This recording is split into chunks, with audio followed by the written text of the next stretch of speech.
Today is the day where you will be treated. You get to dine at the table of literary intensity and beauty. Can we say CAU? I was about to say, don't leave a sister hanging. CA. Yes, say it again. Let me hear it. Y'all see this is being recorded. Show your spirit. CA. Yes, CA. Yes, and we see you. Being brilliant students. Yes. So, peace and blessings from the Department of English and Modern Languages. My name is Dr. Georgine Best, interim chair. And if any of y'all are considering a major in English, woo woo, anybody? Yes. What about Spanish or French? Yes, y'all want to take language seriously. You never know where life is going to take you, where you would need to have another language. So it is with pleasure that I bring to the microphone Ms. Alma Hill, one who has worked diligently to bring this day. Also, don't y'all leave, because I am giving away fabulous door prizes, but of course you have to be present to win. So welcome, Ms. Alma Hill.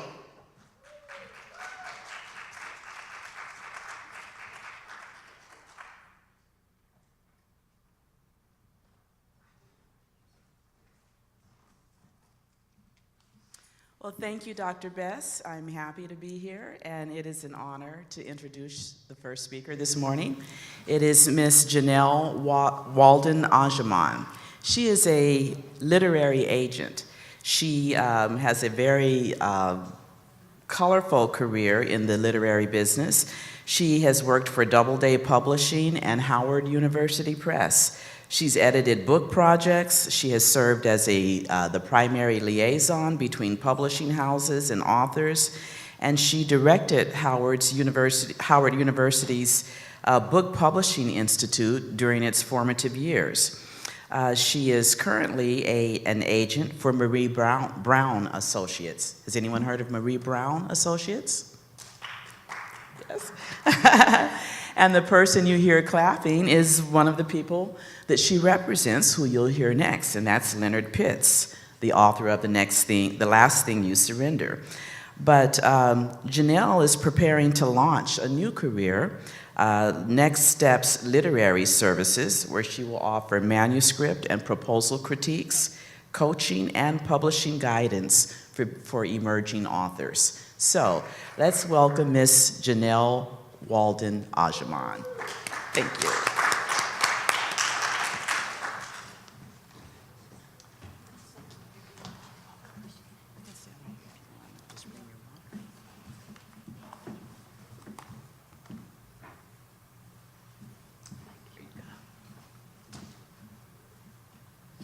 Good morning, everyone.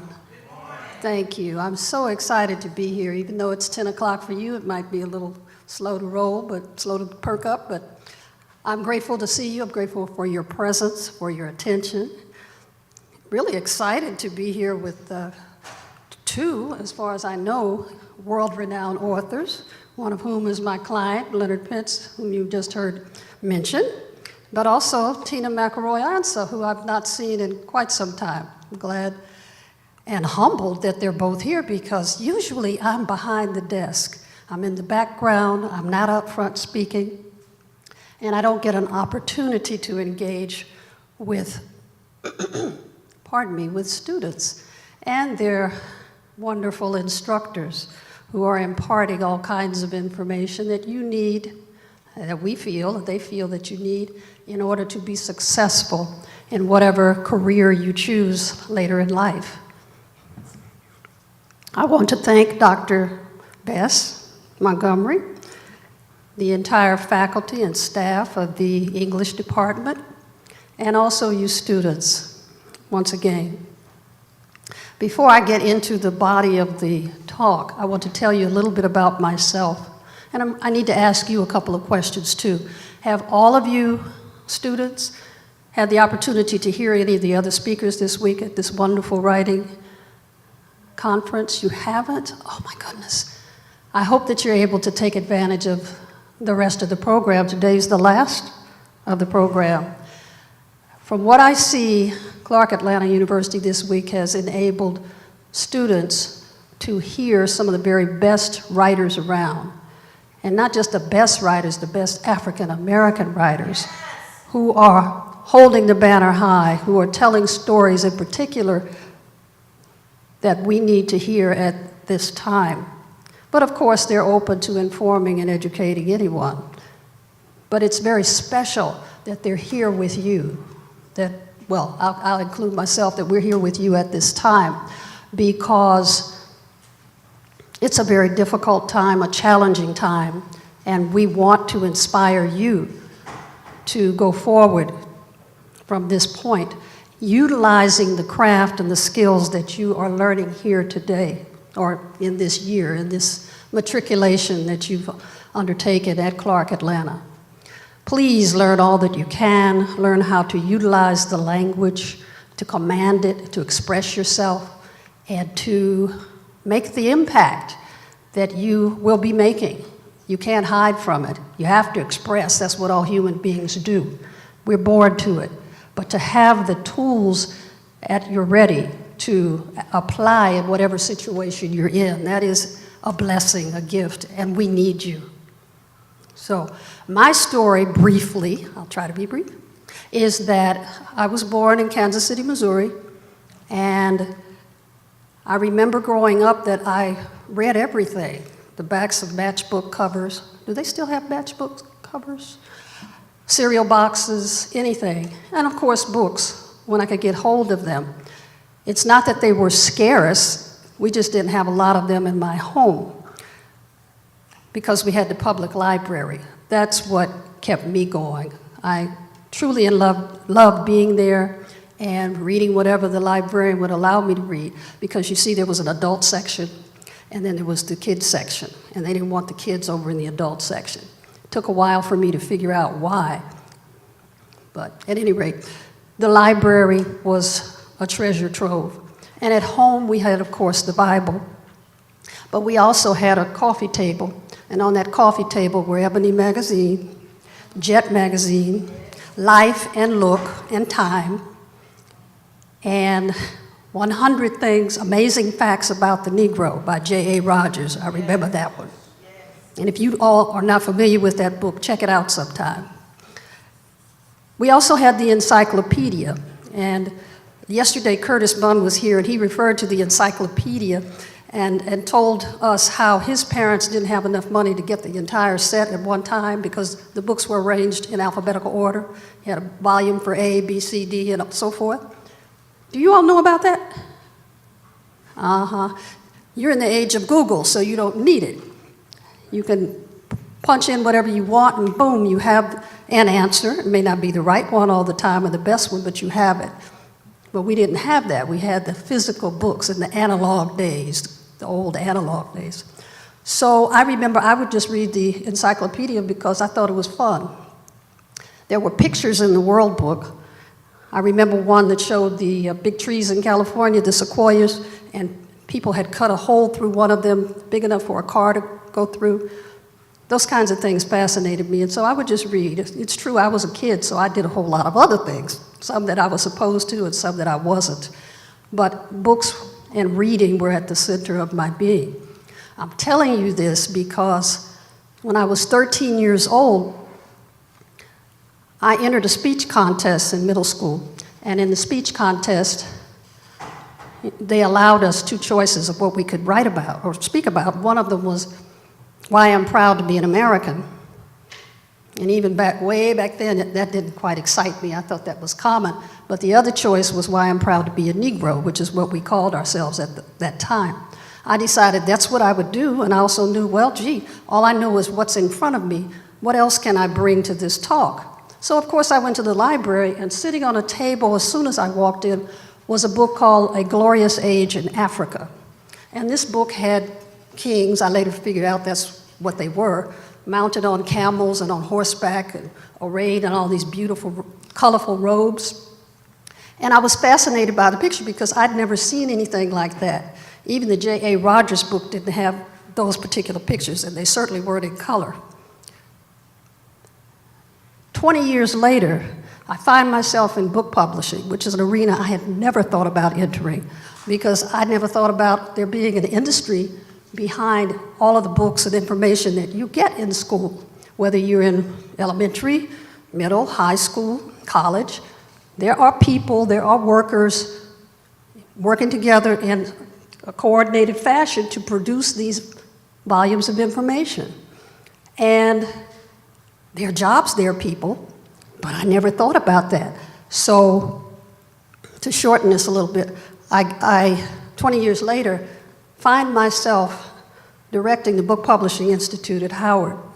And I'm doing, as we're doing today, one of my jobs was to gather the people who would provide the instruction and to introduce them to the audience and so forth, and help the students with whatever assistance they needed.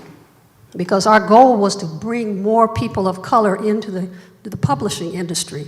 And so we did our best to recruit and to train within our training institute, and then to help introduce them to job opportunities in the industry. So I was standing there one day introducing the then director of the press, Charles Harris, when it hit me, it took me 20 years to understand this, that he was the same person who was the motive power behind the creation of what was then known as Zenith Books. Zenith was the first publishing imprint series that was specifically designed to introduce young children in middle school age range to the history of Africa and African American people and our struggle and our accomplishments. And so to find that out 20 years later, that here I am working with the person who had wielded that kind of influence, and whose influence, with the help of many others, of course, resulted in my being exposed to a book that changed my life, because I remembered it, and I remembered how excited it made me. So that's a little bit of background about me. My assignment today, and I want to please the English department, is to talk to you about the idea of who needs an agent. Because we're in the age of social media where you have power, all kinds of power in your hand, in the palm of your hand. You can send messages out to an untold number of people. If you're good at it, skilled at it, persistent with it, you can also attract responses. You can develop relationships. You can learn all kinds of information and pump out info that could be useful to you as well. I will ask a question that seems pretty obvious now. How many of you actually engage social media on a daily basis? Almost everybody. Okay, I didn't put my hand up, but that's beside the point. How many of you are using social media to have fun, primarily, entertain yourself, pass time? Okay, that's valid. How many of you are using it in a strategic way to promote yourself for the purpose, okay, I understand. Some of you are, okay, for the purpose of promoting yourself to perhaps sell some idea or some objects that you have created. And that's a good thing. How many of you think you don't need anything else? You can do it by yourself. If you have social media, you can promote whatever it is that you create. You get out there and make a difference. Aha, this is a smart group. Okay, because I have been in the company of people, many who are older than you, who approach me as an agent when they have, and I'll get to the subject, published their book. They have typically paid someone else to produce their book, typically an electronic publisher like CreateSpace. And this is not to indict everybody who works with CreateSpace or Author House or these types of providers. It's simply to share with you that quite a few of them over the years come to me and to others who serve a similar capacity and they say, I've written this book, I've gotten it published, I want your help. And I'm thinking, what can I do? Because when they say those kinds of things, I understand they haven't sold any copies. Because if you're selling, you are proud to tell me that you have some quantity in the marketplace. They haven't done that. And so my question becomes, what do you expect me to do? Well, I have social media, and I have a couple of hundred followers, and I'm on Pinterest and Twitter and so on and so forth. And what I'm telling you is that they have no idea the competition that's in the marketplace. People, we are in a world where something like 15 million books are in a master database that can be ordered at any given time, right at this moment. And that every year, for those who try to keep up with the flow, something like 500,000 more are coming into that pipeline, into that catalog. I mean, those are huge numbers. So who's going to care about your book? How are they going to find it? Why should they even buy it if they do? These are questions that well-published authors, prominent individuals are grappling with as well, and with their publishers. But I'm just telling you, if you have an idea to do something, in this case to publish a book, and you want to depend on social media to do everything that needs to be done to promote it, market it, place it, this is not the way to go. You need to think larger.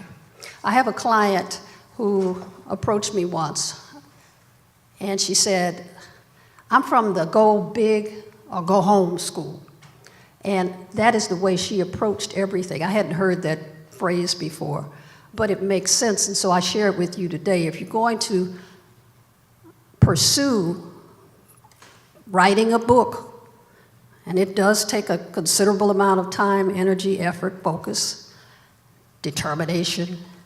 If you're going to do that, you want to launch it, you want to get it into the hands of the people you're thinking about when you're writing it in the first place as effectively as you can. You don't want the effort to fall apart, to not be productive. And a few years ago, I would say you don't want books sitting in your garage. Well, now you don't have to get hard copies. You can have electronic copies. You don't need to have books sitting in your garage, but the difference is the same. If they're not moving, if the numbers aren't showing up on the Amazon searches, if your publisher, should you have one, isn't satisfied with what's happening, you're in a pickle. So once again, the topic was who needs an agent in the age of social media, and the point I'm trying to make is that if you have a team behind you, working with you, believing in you, doing some work for you that you might not be able to get to yourself, or you may not know how to do effectively because you don't know the inner workings of the industry, then it is exceedingly helpful to have an agent. Hence the title, Who Needs an Agent in the Age of Social Media? You do. So, when we talk about agenting, well, how many of you know what a literary agent is, what a literary agent does? Good, I can talk to you about that. How many of you know what a sports agent is? Okay, well, tell me what's a sports agent, what they do for their clients. Anybody want to take a crack at it? Yes, sir.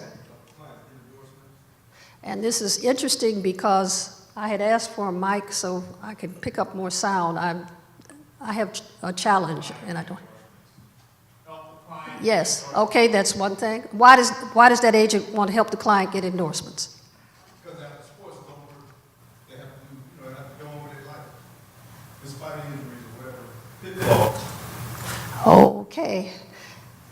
After sports is over, help the client get on with their life, basically be able to support themselves after they're no longer. That's true. It's about making the commercial connection, trading on the value of that person or that person's creation, in this case, the sporting ability, the talent to make the scores and help the teams win, so that the money flows and the individual, the client, is properly rewarded for their efforts.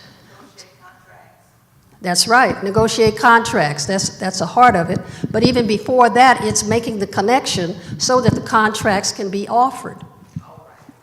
Because if, and let me back up a minute. We talked about social media and doing it on your own and how that can be quite difficult and challenging. When you're dealing with an agent, you're dealing with somebody who gets paid based upon the money that they earn for you.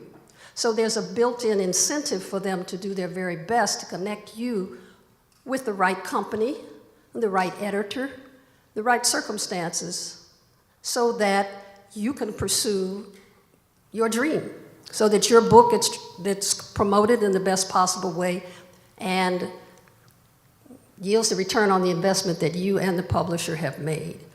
That's at basis what I do, or what any agent does. We also seek out deals for subsidiary rights that are embedded in the book itself. Some of the rights that are embedded would be your audio rights, although these days most publishers want to hold the audio right when you do the first deal for the printed book or the e-book.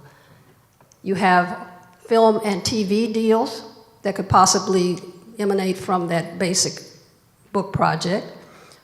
And in fact, today, as never before, because there's so many pipelines that have to be filled with content, you hear that word all the time. More and more of the folks in Hollywood, at Netflix and all the other streaming networks, as well as the operations that produce for the big screen, they're all looking for content because the pipelines are open. They need the content to keep things flowing because they want to satisfy this insatiable audience that wants to flip the channels and see what else they can access.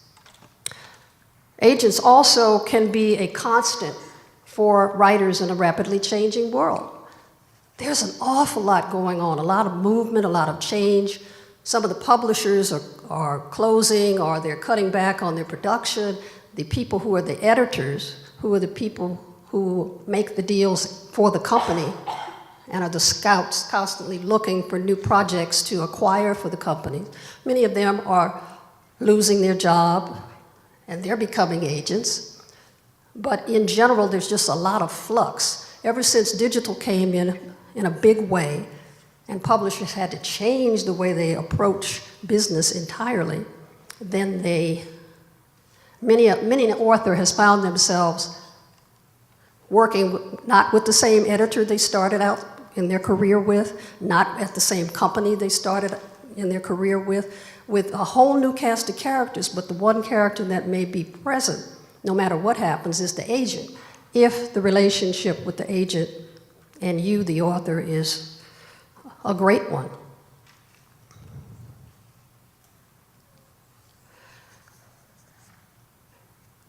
Social media, as I've said, doesn't do the job by itself, but I can tell you it is vitally important. I'm glad to see that all of you, I think everybody raised their hand, certainly all of you are acquainted and know how to utilize it for your benefit, whether you're doing video productions or writing blogs, whatever it is you're doing. It's good that you know about it, good that you can use it, because these days, if you decide that you want to get published, if you do the work and produce a book and polish it and have it ready and then seek out an agent, agents are under the same pressure as the publishers because we're middle people.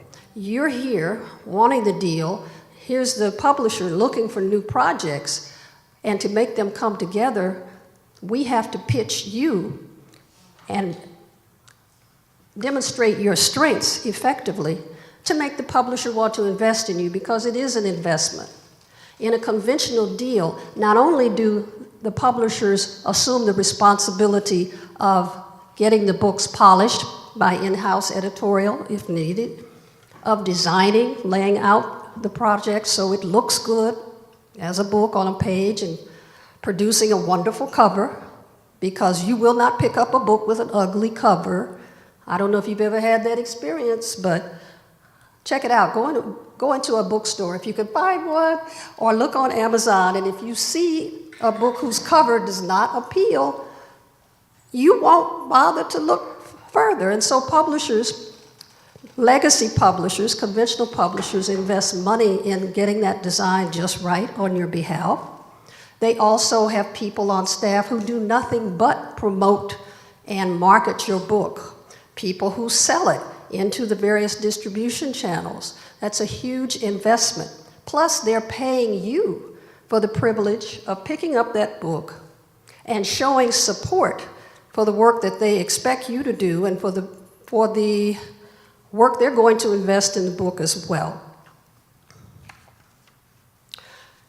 Can any of you guess how many followers you might have to have these days in order to get a basic deal with a moderate-sized house? Not necessarily the biggest ones. You're a debut author. You've never printed anything, written anything before, or published anything before. People don't know you. If you were to step to me or anybody else who's an agent, and we asked you, what do you have going for yourself beside having written a book? And if I ask you for your social media numbers, how many do you think would sound good to me? Yes, sir. 10,000. That's a very good guess, and you're going in the right direction. I would say more is merrier, and more is better. And 10,000 is pretty substantial, but I've been rejected for some projects in recent years that I've approached where those kinds of numbers came up. Yes. In addition, you have to have other things going on. I urge you to diversify. You will need to have shown yourself as worthy by doing some other things. Again, we're making an investment in you, and I'm looking at you to see if you would meet the expectation of a publisher. What have you done with your writing, other than show up in my desk or in my queue, writing me a query letter to ask me if I'd be interested? Have you entered any writing contest? Have you been published in any reputable journal or magazine or e-zine? Have you done any networking by attending conferences, meeting people, perhaps even asking those persons, who's your agent?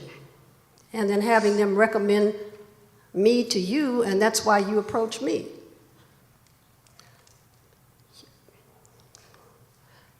Master's degree programs. That might be the last thing you want to hear because you are in your undergraduate walk right now. But people in increasing numbers who are very serious about getting published, particularly with fiction, and some with poetry as well, embark upon MFA programs. You don't have to, but what the point I'm making it is diversify your outreach and make yourself more attractive to an agent if you should decide you want to publish a book and you want to go big.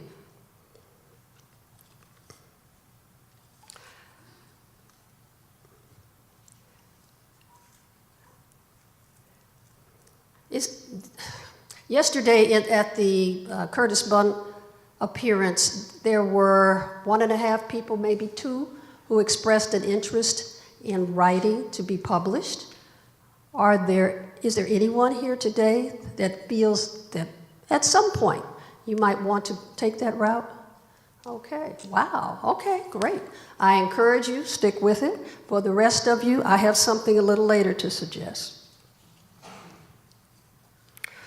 Now I want to tell you about some people who have, because I know I'm droning on and I don't intend to. I want to be exciting and engaging and witty and funny.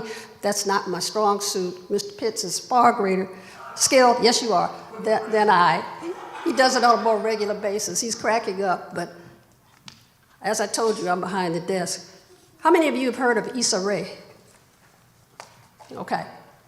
I mention her because before she did the video series, The Misadventures of Awkward Black Girl, she didn't have a book. I'm not certain that she was thinking about one. She might have. She's quite a talented and visionary kind of person. And I don't know her personally. Wish I did. But the point is, she achieved a certain level of visibility through the video work that had smart editors seeking her out. And smart agents too, by the way, seeking her out, wanting to make a deal. And how many of you have heard of Lovey Ajayi? Oh, you must check out Lovey, L-U-V-V-I-E. She is hilarious. And her career started, she might be 30 or so by now, but her career started as a blogger. And I learned about her through looking at Facebook and noticing what one of my Facebook friends had posted about her.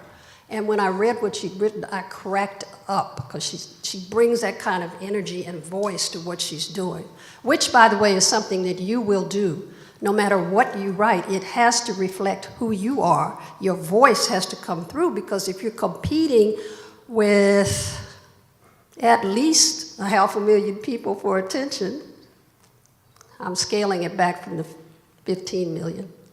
Your voice, the way you sound on paper, has to be distinctive.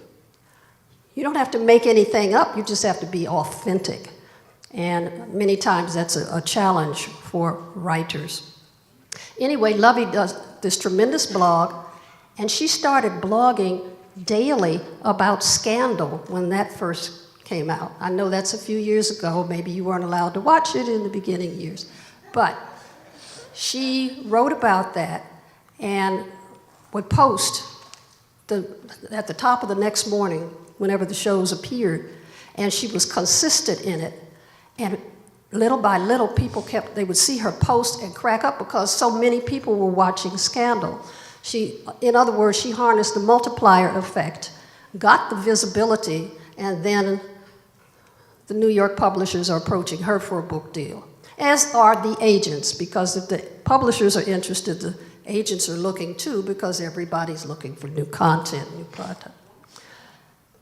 Who's heard of Angie Thomas? You folks over here, please check out Angie Thomas. She's about 30 or so, 32. She wrote according to many pundits, Black Lives Matter novel for teenagers, for young adults. And it was her first book. And she got the deal in part because she used social media as a research tool. She checked out something called hashtag MSWL, Manuscript Wish List, which has contests every so often for people who are writing, where agents and publishers get on it and they post the kinds of books they'd like to see. And she saw that one agent had posted he was looking for the Black Lives Matter book, and it just so happened that her manuscript was ready. She sent him a part of it. He read it within a month, which is great for agents who are besieged with projects from many, many, many people who are looking at the same time. He signed her up. They did a deal that involved an auction with 13 different companies. She earned a 6-figure advance. You know your math, right? For somebody who nobody else in the country knows about, that's a pretty big deal. And then the book delivered because it hit the New York Times bestseller list as soon as it was published. Why? Of course she writes well, of course. It so happened that she had the right topic at the right time, and the publishers helped her. And also she was an unlikely heroine, because we just don't see that many young black, well, we're beginning to see, but as a matter of course, you don't see that, we had not seen that many young black women writing about teenage concerns and grabbing headline attention as quickly and effectively as she did, with the help of her agent and publisher. By the way, she now has a second book called On the Come Up, and it has to do with a girl who's a rapper, living in her neighborhood in Birmingham, Jackson, Mississippi. That's Angie's hometown. And how she negotiates some of the challenges of life. It's number 8 on the Publishers Weekly bestseller list. Another book, Nick Stone. Anybody heard of Nick Stone? Nick Stone is a Spelman graduate. She has 2 books out now. The first one is Dear Martin. Dear Martin is now number 18 on the Publishers Weekly bestseller list. Publishers Weekly being an in-house journal that people in the industry read. This is phenomenal to have these young writers getting this kind of attention, writing books that make a difference. Her book, Dear Martin, is about a black teen in a private secondary school who has friends that are white and black in that environment, and one of his friends has an encounter that cost him his life with an irate white person, and that's just one of the many things that happen in the book, but that's the Black Lives Matter tie-in. And it came along at the right time, written by somebody who's smart, knew what she was doing. And this is not her first book. I saw her first book because she interned with me for a little while. I didn't know at that time, I later found out, that she had already secured an agent before she came to work with me, but her agent was in Israel. That's another story. But Atlanta is her home, and when she heard I was looking for some help, she showed up, and she's brilliant, she's wonderful. We had a good run together. And then I find out that the agent found the deal for her with a big publisher, but the publisher says, I love your writing, I love your style, but I don't want this work because I'm coming out with a brand new list and I need something powerful that will hit. This led to Nick's thinking, well, I can write a story about a boy who's in this situation that I just described to you and who also is keeping a journal. And in this journal, when things happen or as things happen, he imagines what Dr. Martin Luther King would have said or done if he had encountered the same situation. That's the book that was published first. The second one is out now. I'll have to ask you to look up the name because I'm forgetting it. Oh, it's called, it's called, well, I didn't put it down. Well, anyway, you could look it up if you wish. But her career is on a great trajectory, and she uses this time. Pardon me?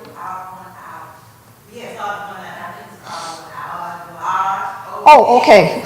I'm so sorry, folks. One of the things that happens to some of us is that certain senses aren't as sharp as we would like them to be.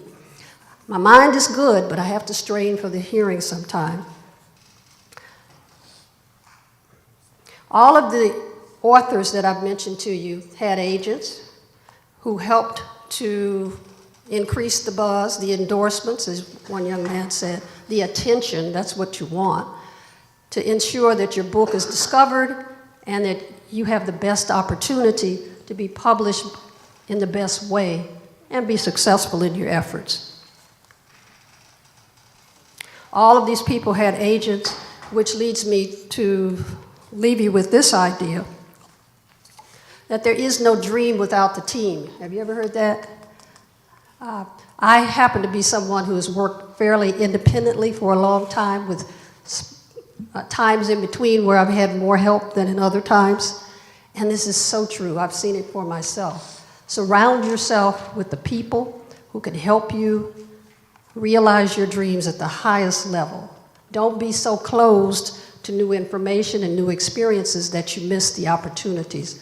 And finding an agent, which is not an easy thing to do, folks. You can ask me about it in Q&A if you're interested. But finding an agent isn't the easiest thing to do, but it is worth it. And yes, keep your social media skills up, develop them, expand them, and let those undergird anything that you choose to do.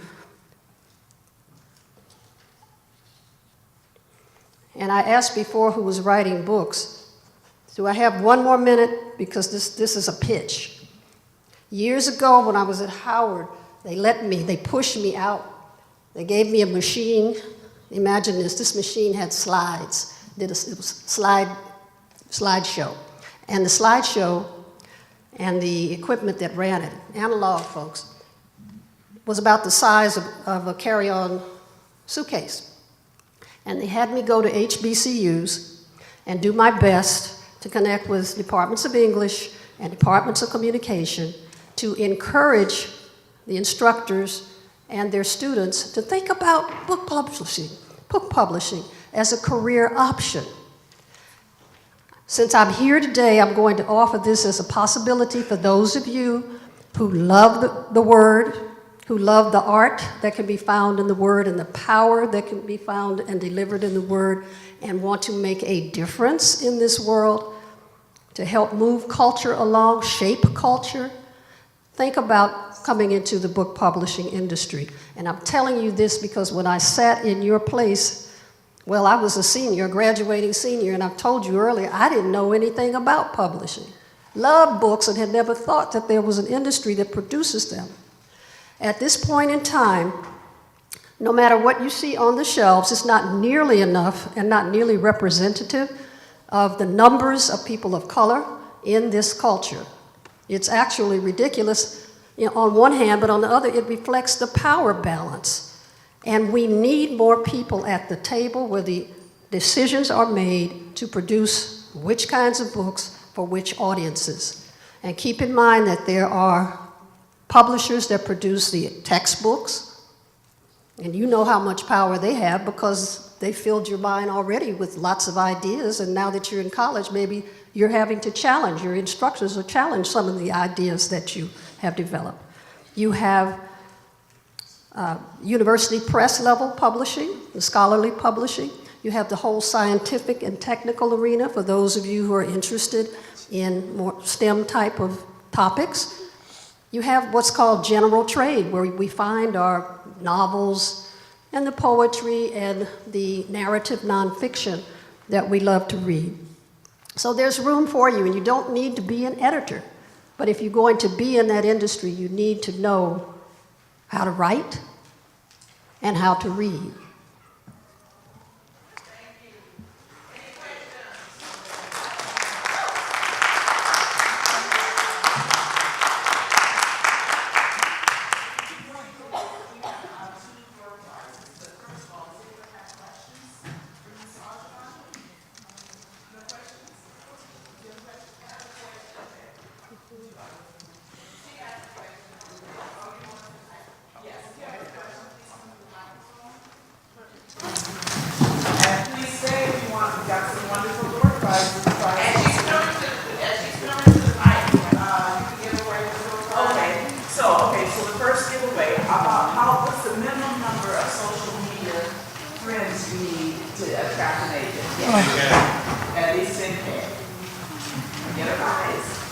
Can anyone name one of the publishing houses that she worked with?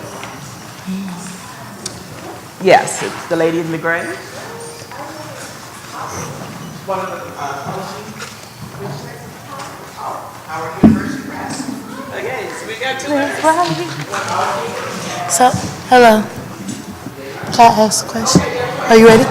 Okay, so how do you know that an agent is qualified? I need you to speak it. How do you know that an agent is qualified and will take your book to the next level? Like, what are the qualifications that make a certified agent? I think you would want to look at the person's track record, check out their web presence.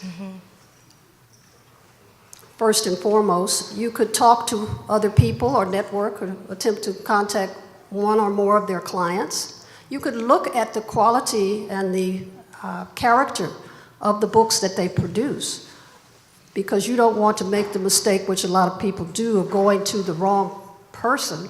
If you can help it, you have to check out what their taste and interest are. People come to me sometimes with cookbooks or with poetry or with science fiction. I have not recently handled any of those, and the listings online would tell you that. So, or people who, they'll come to other agents who don't handle children's books, and they'll pitch a children's book like that. So you need to do it both ways. Okay. Look at what they've done, and you get a sense from reading about them how you think about them, or from talking to others, and then query. Because once you find a group of people that you want to approach, and you should approach more than one, absolutely. It's like looking for a house. You want to look at several and see what you like best. Right. You approach them, you see what the response is. Is that person responsive? Are they attentive? Are they abrasive? Impatient? What's their personality like as best you can figure once you get close enough to them. Okay. Right. You'll know. Right. You'll know. Don't be so excited that an agent pays you some attention that you're ready to give up everything and do anything they say just to be with them. Take your time because you matter in the equation also. Okay. All right. Thank you. You're welcome. Thank you. Good question.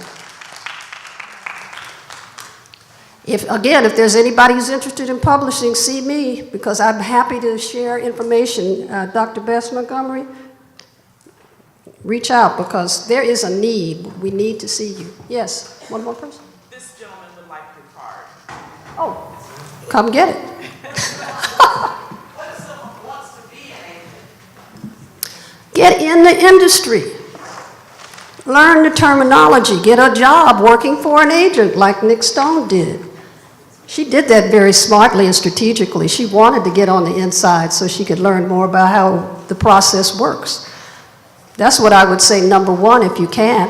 And there are publishing institutes where you can study, say in a summer or during a semester. It would be additional work to what you're doing here at Clark. That's what I'd recommend. You need to know more than your clients.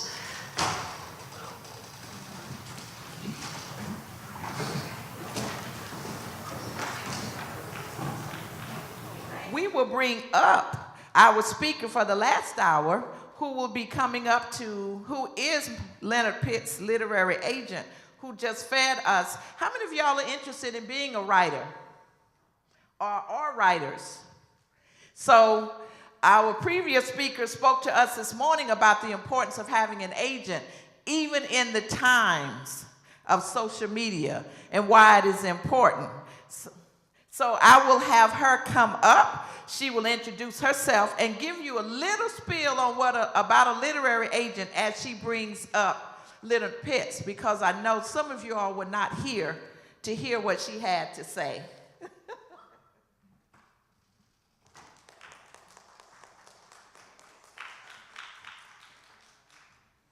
Also, I'll be giving away door prizes at the end, so y'all please stay. Thank you, Dr. Bess Montgomery.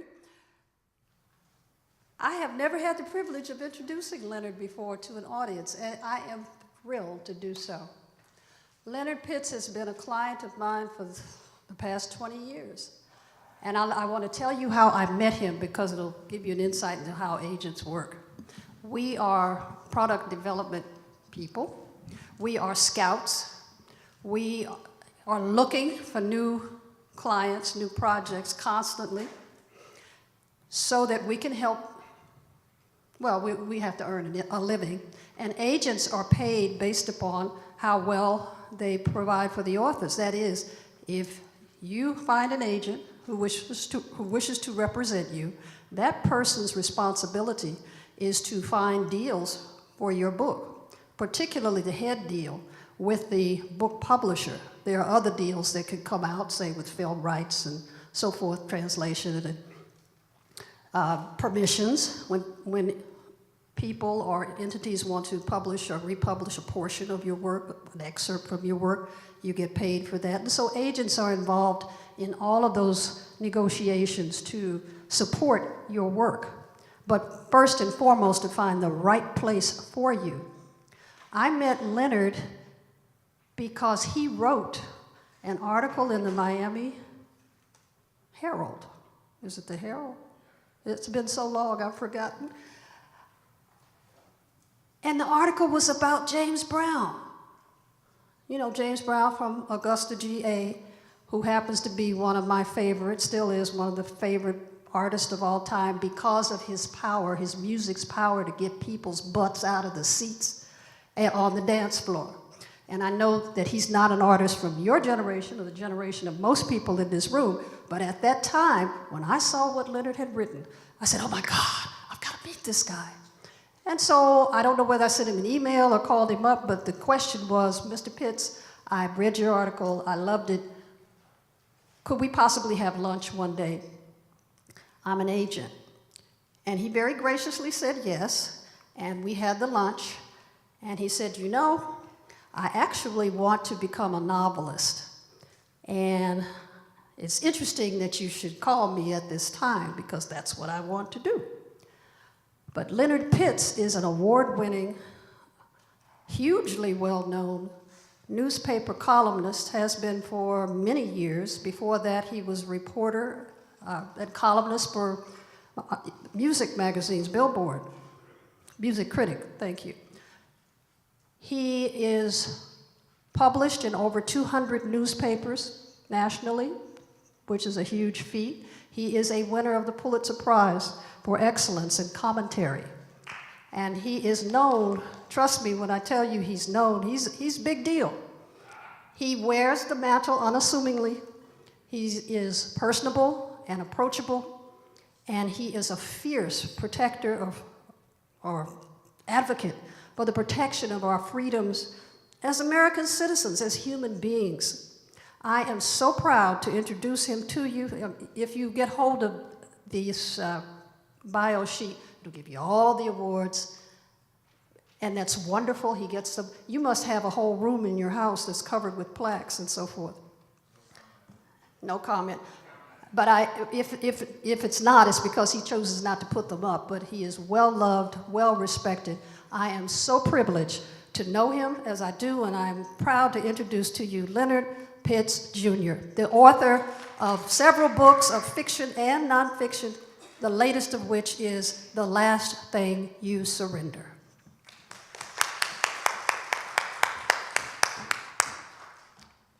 Thank you, ma'am. Whoops, excuse me. Good afternoon, everybody. How's everybody doing? Good, good. First, before I even launch into anything, do we have any aspiring writers in the house? Show of hands. Okay, that's a trick question. There's no such thing as an aspiring writer. There are two kinds of writers in the world. There's published and there's unpublished. So the first thing that I always like to tell young writers is stop aspiring and write. The thing that I like about my profession is that it's one of the few professions where you don't need a degree or any particular certificate before you can have entry to the profession. You are a writer when you start writing. You are a professional writer when somebody pays you to do it. And you can, if you're good enough at 15, then you're good enough. If you're good enough at 50, then you're good enough. So, you know, for those of you who envision a life for yourself in this profession, take your craft seriously. If you're of an age to at least know that this is what you want to do with your life, take your craft seriously and understand that there's nothing that you really have to wait for. The only thing that you have to wait for is until you're good enough and until somebody recognizes that you're good enough. So with that said, I want to talk a little bit about this book, which is my latest novel. As you heard, it's called The Last Thing You Surrender. But I want to take a sort of circuitous route. I want to talk a little bit about the route to this book. There's an old song, which some of you, most of you will not know anything about, by a singer most of you will not know anything about. I'm getting old. Sam Cooke had a song with the line, "Don't know much about history," which I think speaks to a lot of us. It was just a pop song. It was a love song. But I think that sentiment speaks to a lot of us and our estrangement from the stories of our national and cultural lives. I think that speaks to us as people. I think it speaks in general, or specifically to us as African American people, don't know a whole lot about history. I include myself in that. I didn't know a whole hell of a lot about history when I came to school. I got good grades in history, but what I found out was that history class was teaching me a version of American history. I spent so much time drilling for those tests and learning the date of the Smoot-Hawley Tariff and the Teapot Dome scandal and all this other stuff. And I came to understand history as a pile of names and dates that I had to memorize. And what I did not realize until actually after I'd gotten out of school is that history is not names and dates. History is a story of us. History is a story of war and sex and love and hate and religion and violence and passion and sex. Did I mention sex already? You know, history is a story of all of this stuff. I'll tell you when the moment that it hit me. I can still remember the moment that it actually hit me. I stopped researching history or looking at history in history books, which tended to be kind of dull. And I remember I was at Doheny Library at USC, University of Southern California is my alma mater, and I was reading a story on the Japanese bombing of of Pearl Harbor, December 7, 1941. And we've all read this, you know, but reading it in a history book and reading it in a newspaper, where okay, they don't know all the answers yet. They don't know how the thing came out yet. They're writing it as it's happening, and there's all these little details in it. That was fascinating to me, and I became interested in the minutia, the small pieces of history. For instance, we all know that after December 7th, you know, the United States was energized for war with the Japanese. One thing that we don't know, and a detail I've never seen in any history book, was that they were so energized and so ready for this war that the vote in the the vote in Congress was, I think, 435 to 1. 434 to 1, maybe, for the war. And the one holdout was a congresswoman named Jeanette Rankin.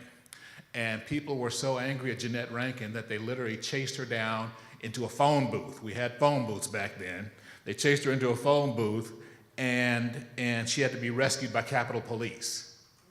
Okay? That's a detail that you're not going to find in the history books, but that's a detail that tells you something about the mood of this country at that time. So, you know, reading that kind of stuff made me fascinated for history and then for African American history. I became a big fan of historical novels. I was working as a music critic at the time, interviewing and reviewing the likes of, I don't know, The Temptations, Diana Ross, Michael, Stevie, Smokey, Marvin, you know, all the great names of the 70s and beyond.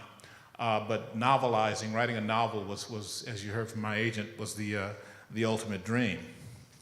And the thing that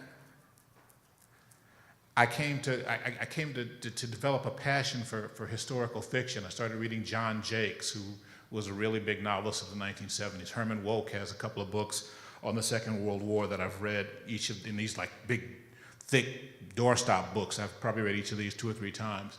But what I came to understand was that or came to lament was there were few, if any, books dealing with my particular history, with African American history.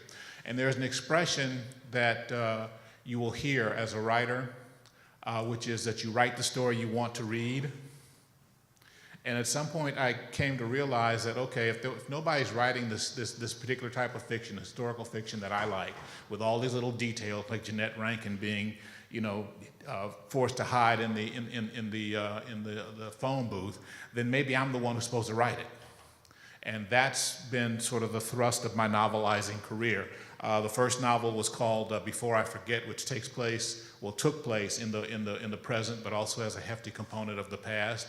It was followed by a novel called Freeman, which takes place at the end of the Civil War. That was followed by Grant Park, which takes place both on Election Day 2008 and in Memphis in the spring of 1968 when Dr. King was assassinated. And finally, The Last Thing You Surrender, which is a World War II novel. The Last Thing You Surrender follows 3 characters. I'm going to briefly sketch them out for you, and I'm going to read you a little bit of the book. It follows 3 characters from 2 families. We have a black family and a white family, wealthy white family, not so wealthy black family in Mobile, Alabama in 1941 through 1945. It's a novel of faith, race, and war, and it centers on, again, these 3 characters. First, you have George. George Simon is this wealthy white Marine who thinks of himself as a very moral person, very Christian person, but his Christianity and his morality and his decency, while they're sincere, they're also kind of shallow, because let's face it, when you are a wealthy white guy in the South in 1941, there's not a whole lot that's going to test all of those things. And George's story arc is an interesting one. He is injured, badly injured at Pearl Harbor, and his life is saved by a man named Eric Gordy. Eric Gordy is a black Navy messman who happens to be from the same town George is from, Mobile. And although George has been on the ship with this guy for a year, he's never actually seen him. The guy has fixed his breakfast, served him his breakfast, and taken care of the various other chores that a messman does. But he's also been invisible to George until this moment when he has to save George's life, and he has the courage that George does not. George is ready to give up at multiple points during their ordeal trying to save himself. Gordy keeps going. And at the end of it, George's life is saved, but Gordy loses his life, helping George get off that ship. And for George, this is a crisis of conscience, because if I'm such a good man, and if I'm so enlightened and advanced, how is it that I never saw this man, and how is it that this man that I never saw saved my life and gave me the courage that I didn't have when I was ready to just go ahead and give it up? George eventually is sent to Mobile. He's been injured in Pearl Harbor, so he's not going to be any good to the military as a fighting man for 6 months. So he's sent to Mobile on a publicity stunt. African Americans in the Second World War, as in the First World War, as in pretty much every war the country has fought, were faced with a question: why should we fight and risk our lives and die for freedoms that we do not enjoy? So the military gets the idea that since this Eric Gordy is a black man, he was such a big hero, we're going to play up the fact that he saved George, and we're going to have George go around with Eric Gordy's widow, and he's going to go to black colleges and black churches and black civic groups and try to convince black people to sign up for this war that maybe they want no part of. And that's how he ends up at the front door of Thelma Gordy. Thelma Gordy is Eric's widow. And she is a very smart black woman, but she's also a black woman who's hemmed in by the possibilities for black people at that time, meaning that even though she's very smart, her chances, her possibilities for what to do with her life are really very narrow. She ends up working as a domestic. But the war changes everything for her, as it changed everything for so many women. And she ends up working at the shipyard in Mobile Bay on Pinto Island. She ends up working at the shipyard making ships, and she ends up in a friendship with this white woman, this poor white woman from the South, from North Alabama rather, named Flora Lee. And Flora Lee is a nice enough woman, but this is a revolutionary and dangerous friendship. First of all, because it's 1941, 1942, and black people don't become friends with white people in Mobile, Alabama in 1941, 1942. That just doesn't happen. There are actual laws on the books against it. There is a law, for instance, in Birmingham, which said specifically black people and white people may not play checkers together. I have no idea what was so revolutionary about playing checkers together, but these are the kind of laws that were on the books back then. And yet,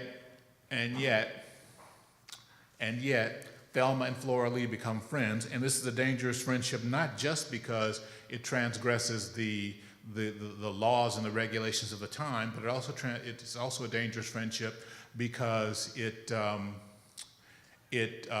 brings Thelma into conflict with Flora Lee's husband, Earl Ray Hodges.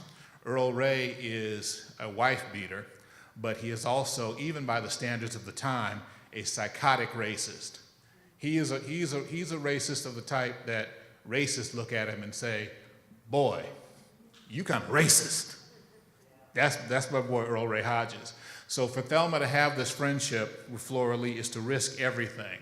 And it turns out to be a very dangerous friendship. It turns out to be a friendship that will alter her life in ways that she could not have predicted and probably would not have, or I can't say probably, and would not have wanted had she known. And that brings us to the third main character, who is Luther. Luther is Thelma's brother. When Luther was 9, and Thelma was 3, they saw their parents lynched. Their parents were burned alive at their front door by a white man who brought a mob to the front door. He was angry that the father would not sell him a hog, a prize hog. Luther, Thelma has never been able to remember this. Again, she was 3 years old. Luther has never been able to forget it.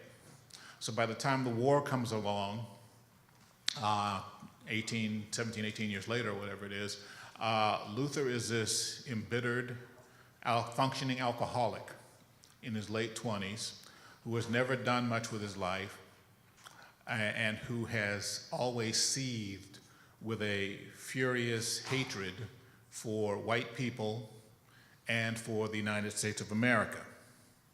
Luther has no use for either. But suddenly there is a war on, and people are so energized and so passionate about fighting this war that, as I said, Jeanette Rankin has to hide in a phone booth for her own safety. So everybody's fighting this war. We're all in this together. And suddenly, but Luther receives his draft notice, and Luther tears it up.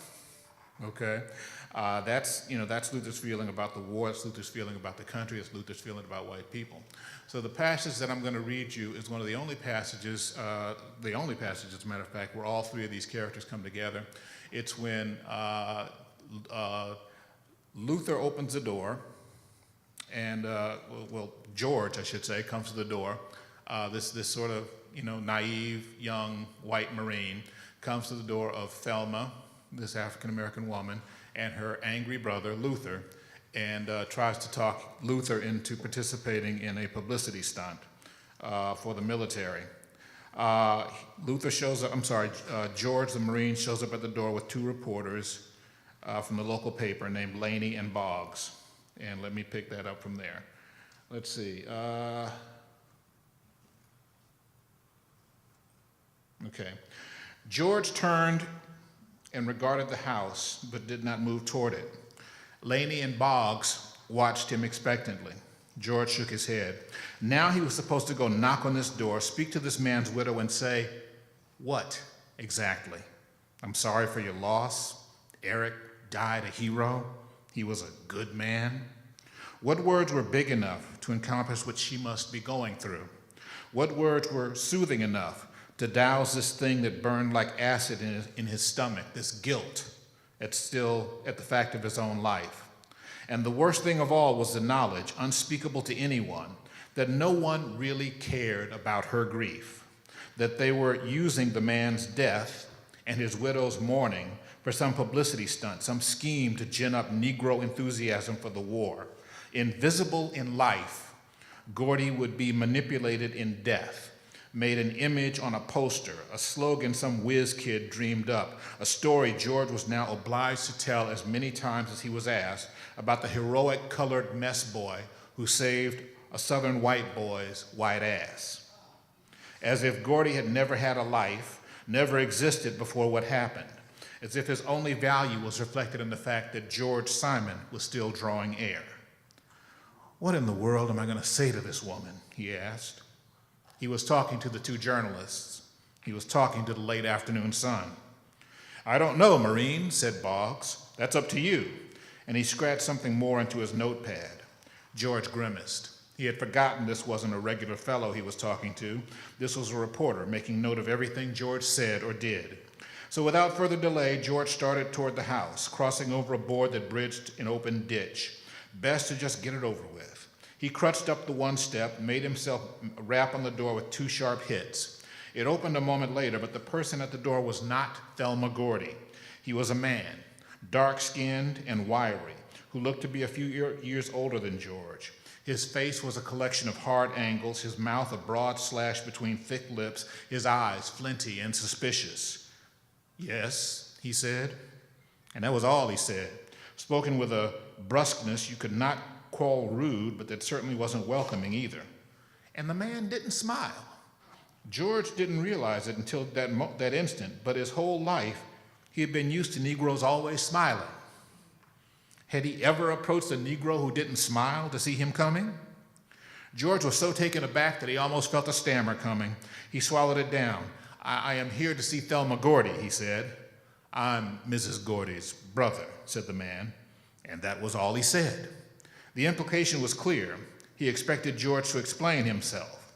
And, noted George, he had made a point of calling his sister Mrs., a subtle but definite rebuke. My name is George Simon. I was with her husband at Pearl Harbor. That is, he saved my life. I came to tell her that. Something George could not define came into the man's eyes. You the one, he said. George nodded. The man pursed his lips and seemed about to say something. Then a woman's voice called, Luther? He looked back over his shoulder. The man from the Marines is here. Say he want to talk to you. The man, Luther, regarded George again out of that closed face. Then a woman's hand nudged him back from the door and Thelma Gordy appeared. She was wearing an apron over a faded house dress and was wiping her hands on a rag. Thelma was dark-skinned like her brother, her lips full like his, but her face was not composed of hard angles. Rather, it had a soft and appealing roundness, dimples framing a mouth that looked as if it smiled a lot and enjoyed doing so, cheeks curving to a strong chin. There was something of her brother in her eyes, though, but where his challenged you, hers were only wary and interested, filled with judgments it held in abeyance. George was surprised to find himself thinking that she was beautiful for a negress. Indeed, she was beautiful regardless. Yes, she said, one word like her brother, but not harsh like her brother, interested perhaps, curious, waiting. All at once, George remembered his mission. He took off his lid. Thelma Gordy, he said, my name is Private George Simon. I served with your husband at Pearl. Some new interest came into her expression, some willingness to listen that made George think, perhaps this wouldn't be so bad after all. And it was right as he was thinking this that the flashbulb went off with a crunch and a strobe of pure white light that left George blinking ghosts from his eyes. Thelma Gordy did the same. What is this about, she asked, still wincing. A hardness had crept into her voice. George glared back at the photographer, who was busy ejecting the spent bulb and going into his pocket for its replacement. Laney didn't even notice George's disapproval. George faced Thelma Gordy. I'm sorry, he said. I didn't know he was going to do that. What is this about, she repeated. And who are these people? They're reporters, said George. They're here from the paper. The paper? But why? They told me somebody from the military was coming. I thought it had something to do with Eric's insurance or something. But she paused, her confused gaze lingering on George. But Eric was in the Navy, she said slowly, the words and the realization coming at the same time. And you a Marine. George swallowed. No, he said, this is not about his insurance or anything like that. I just wanted to play a courtesy call. You see, Gordy, Eric, saved my life. If it wasn't for him, I wouldn't have made it out of that ship. He died saving me. Her gaze fell inward then, fell upon something George could not see. A courtesy call, she repeated. And George knew with a sinking certainty that she smelled his treachery. She couldn't place it, but she knew it was there. Then the reporter helped her. Your husband's a hero, he shouted from behind George. The War Department is going to use him for a big publicity push. You and this guy are going to tour the country talking about what your husband did. How's that feel? Does it make you proud? I don't know what you're talking about, she said. George's cheeks flamed. He felt as if he could gladly have beaten Boggs and Laney to death with his crutches. Oblivious, or perhaps just uncaring, Boggs stepped forward, reaching as he did into the breast pocket of his jacket. He produced a photostat, unfolded it, and handed it to Thelma. She studied it for a moment, then looked up. This is what you come to talk to me about, she said. Just a few comments, said Boggs. Yeah, and a couple pictures added, Laney. Just like he said, your husband is a hero. Let me see that, said George. Thelma handed him the photostat. She seemed dazed. George studied the image. It was a drawing of something that never happened. In the background, Japanese planes were dropping bombs, distant ships were erupting in flames. In the foreground, a colored man and a white man faced one another on the canting main deck of their ship as it slipped into the sea. The white man had fallen in water up to his knees, but the colored man, standing with legs straddled on the high side of the deck, had the white man's hand in an iron grip. That grip, black hand locked hard upon white hand, forearm sinewy and strong, was the focal point of the picture, the thing your eyes traveled to first. The two men stared at each other, both with clenched teeth and angry determination. There was in the white man's face a bare hint of manly gratitude. Below them, in a dramatic typeface, it said, "We're all together now." "This is what the War Department is putting out?" Thelma Gordy sounded hopelessly confused.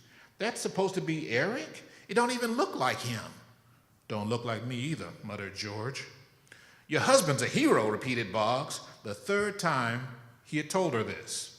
"They're going to put these up in every colored church and schoolhouse, every store and restaurant in the country." "But why?" she asked. "They want to use him." Luther was back. He pushed through the door, stood in front of his sister as if to defend her from physical attack. "Don't you get it, Thel?" he asked, glaring with stark hostility at the three white men. "This ain't about paying no respects to Eric. This about using Eric to get more niggas to sign up for the military, that's all." "Hey," said Laney in a sharp voice, "there's a war on, pal, or haven't you heard?" "Oh, I heard," said Luther. "There's a war on, and now you all need niggas to be cannon fodder. So you make up this poster, don't look nothing like my brother-in-law, and you think people are going to see that and run to the recruiting office." "Luther," said Thelma, "hush now." And then to the white men, he don't mean no harm." "You got a smart mouth, don't you?" said Laney, ignoring her. "So you say," said Luther, "but my smart mouth ain't wrong now, is it?" George was stunned. How quickly this had all gone wrong. In his most pessimistic imaginings, he had never thought anything like this might happen. He had anticipated his own discomfort with this misbegotten publicity stunt, but it hadn't even occurred to him that Gordy's family might have their own reasons for objecting to it. Now George stood helpless. He had no idea what to do. "But I still don't understand," Thelma Gordy was saying. She had nudged her brother aside. "Even if that's what you wanted to do, use Eric, why come here? It ain't like you need my permission." She was looking directly at George as she spoke. George stared back. His mind was white paper. His mouth moved, waiting for words that would not come. Luther answered for him. "Because they want to use you too," he said. "Ain't you heard what he said? Take a few pictures of the grieving widow, send you around the country to talk about what a hero Eric was and how proud you are he saved this white guy's ass. They sent him over here to pay his respects, so he say, but respect ain't got shit to do with it. He don't care about Eric and he don't care about you. He just trying to use you like they using Eric." She looked at George. Disbelief gathered in her eyes. "Is that true?" she asked. George wanted to lie. It occurred to him that maybe his mission even called for him to lie. Certainly Colonel Reeves would have told him to say whatever was necessary to secure her cooperation, but Colonel Reeves was not the one standing here on this porch being searched by those eyes. "Yes," he said, it's true, but..." "Don't need to hear no but." Luther had a protective arm around his sister and was pulling her back toward the door. She did not resist. Her eyes never left George. "You all do what you want to do with your poster," said Luther. "Ain't nothing we can do to stop you, but we ain't gonna have nothing to do with it." And the door closed behind them. For a moment, the three white men were too shocked to speak. Finally, Laney said, "Wow, I've seen him uppity before, but that one takes the cake." Boggs glared at George. "So what are you gonna do now, Marine?" George didn't answer. Laney was still going on. "Don't you think he was uppity?" he demanded. George spoke in a distant voice. "I think he was right," he said. So that's a little bit of the, thank you, of the second chapter of the novel. Yeah, I want to leave some time for some questions. So anyway, again, novel of race, war, and faith centering around these three characters. And I think I said this a moment ago, but it bears repeating. I as a writer, and this is for all those of you writers in the room, I write the stories that I want to read. And in this particular case, I wrote a story about African Americans in this war because that's something that I've seldom seen. I've read a lot about the Second World War. I've seen a lot about the Second World War. But I seldom see anything that deals with not just the African American experience, but also this experience of the war as a fight over race. We don't often frame the war about the fight over race. We always talk about the greatest generation this and the greatest generation that, and that's great. My parents remember that generation. But the thing that we don't discuss is that this was a war in which 60 to 70 million people died around the world, and that they died because of racial and religious hatred. Hitler started the war, Adolf Hitler started the war because he hated the Jews and because he hated the what were called the Bolsheviks or the Russians. These were the two races that he wanted to obliterate. The Japanese were rampaging in Southeast Asia because they thought that they were the master race of Asia. The United States says, we're going to fight this war against racism, and they plunge into it with a separate but equal army. After first interning 120,000, or while interning 120,000 of their own people. There's a story, I'll leave you with this story. There's a story that kind of encapsulates this for me about the hypocrisy of it, about the need to understand what this war was about and what we as a nation are supposed to be about. In 1943, a corporal, I believe it was, named Rupert Trimmingham, a black corporal, wrote a letter to Yank magazine, which is a military magazine, explaining how he and some fellow black soldiers were at a train stop in Louisiana, I forget the exact city, and they wanted to get something to eat, but the only place to eat was the cafe that was attached to the train depot. And they go to the train depot to get something to eat, and they've got to go around to the side and eat out of the kitchen because that's the way things are in 1943-44. And as they're eating out, getting their meals through the kitchen, through that side window, they happen to glance into the dining room. And there they see not only white soldiers eating, but the Nazi prisoners of war that the white soldiers are guarding are allowed to eat in this segregated dining hall. And Trimmingham says, what are we fighting for? You know, as a black soldier, you know, what is it that I'm fighting for if this is still a country where a Nazi prisoner of war, y'all hear me, has more rights than I do as an African American man who is willing to, who's subject to die for this country. That was a question in 1943, 1944. Sadly enough, it is still the question now in 2019. So, for all the stories that I say I write because I want to read them, there are still a lot of stories to tell. I won't live long enough to tell all the stories that need to be told, but I hope to read some of them by some of you. I'm going to leave it at that. Now, somebody better ask me a question because y'all don't want to see me stand up here and tap dance. Where's the mic? Do we have a microphone, or you want to holler?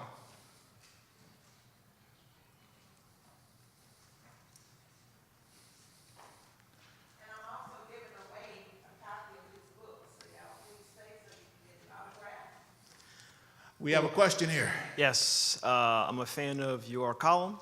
Thank you. Read it every Sunday in the AJC. I have two questions for you, actually. Actually, there's an extra charge for the second question. Okay. I'm sorry.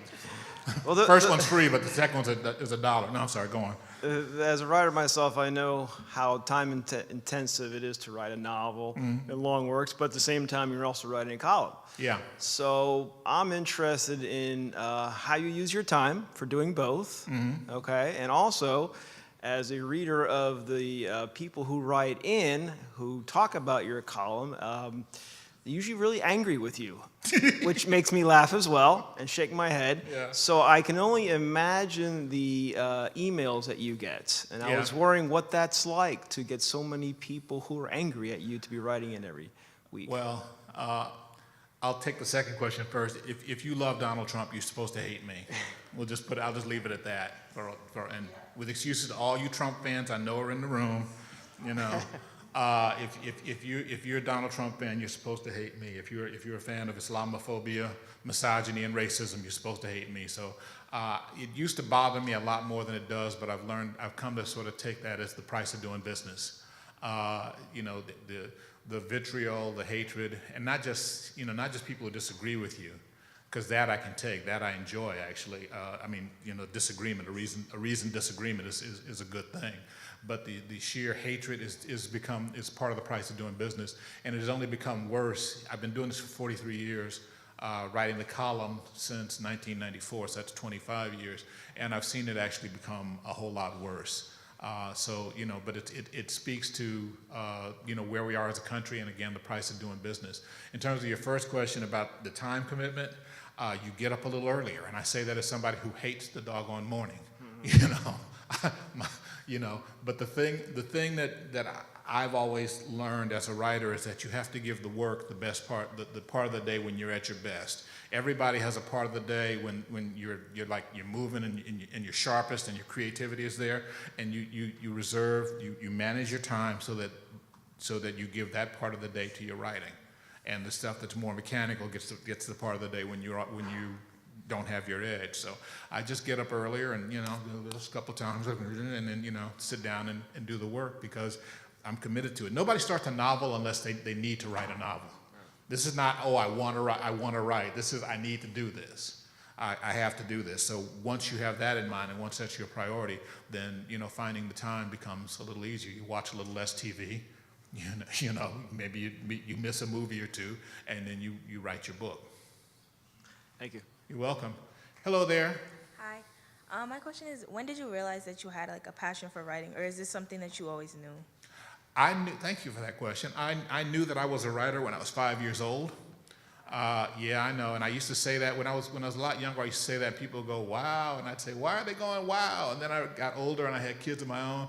And I realized that a 5-year-old is, a fetus with pretensions. A 5-year-old is not really it's very young, I'll just say. But I knew when I was that age that that's what I was put here to do. And I'll just say that I think everybody's put here to do something. Everybody has some sort of talent or skill that not everybody else has. And I think the blessing of my life and the blessing maybe of some of your lives is to figure out what that thing is before you're 40. Yeah. Did you have a part 2 for your question? No, that's all. Thank you. Okay, thank you. Hi there. Hello. How are you? I'm good. Basically, I wanted to ask you, so you said you felt like you needed to write the book? I felt like I needed to write the book. Right. So why did you feel like you needed to write a book about blacks in World War II? Why did I feel like I needed to write a book about? Blacks, the black soldiers, and about them in World War II. Because World War II is a fascinating time. It's a time that absolutely, the Second World. I became a history nerd after I left college. I think I explained that to you guys. And as a history nerd, one of the things that I've come to understand about the Second World War is, one, that it was a race war, even though it's not framed as that. We always talk about the race war is coming. No, the race war done came, okay? And the second thing is that, to me, the Second World War is sort of a dividing line between past times and modern times. The whole way the world is shaped right now, a lot of it came out of the Second World War, even the civil rights movement. People say that, I've heard it said often, I think there's probably some truth to it, that part of the reason that the civil rights movement took off was because you had so many people who had been soldiers who had, like Rupert Trimmingham, risked their lives and then come home and still didn't have any freedoms. And people were just sick and tired of being sick and tired, to use the famous quote from, thank you, I want to say something else, from Fannie Lou Hamer. From Fannie Lou Hamer's famous quote, a lot of people were sick and tired of being sick and tired. So that period is really pivotal. And it's fascinating, and again, you don't hear a lot about the African-American contribution to that time. So, all of those things came together and made me want to write about it. Thank you. You're welcome. Anybody else? My agent, yes, ma'am.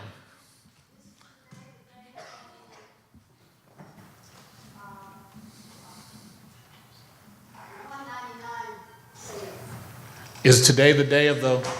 Oh, Yeah, a good agent is always reminding you to market. There's a $1.99 sale on Kindle.